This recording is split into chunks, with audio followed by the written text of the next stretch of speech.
الرجالة بالميدان، علوا الصوت، دول عاوزين الثورة تموت،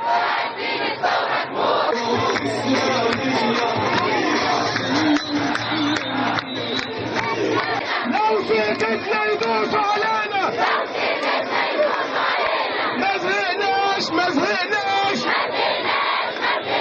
ولا رئيس أستاذ دكتور، ولا رئيس أستاذ دكتور، مش بنطاطي ولا بنخاف، لو تقتل منا الآلاف، مرسي مرسي مرسي مرسي مرسي.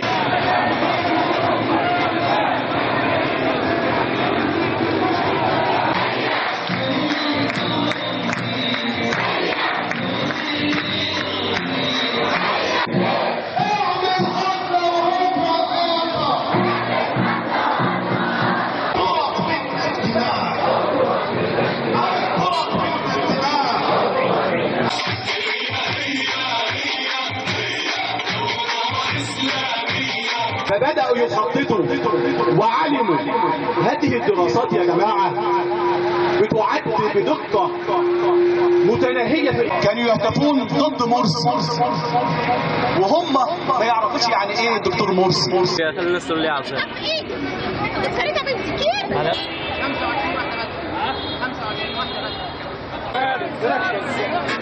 25 واحدة يا عمر.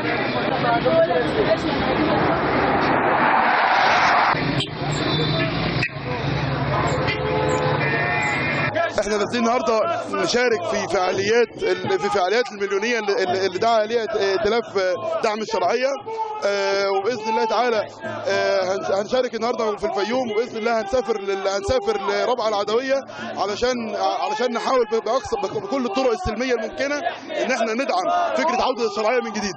ده انقلاب على الشرعيه وانقلاب على الدكتور مرسي، انتخاب على اراده الشعب وتزوير وتدليس لاراده الشعب.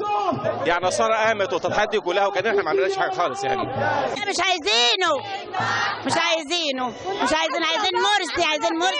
مرسي. حسبي الله ونعم الوكيل فيك يا سيسي، حسبي الله ونعم الوكيل فيك يا سيسي، ان شاء الله هو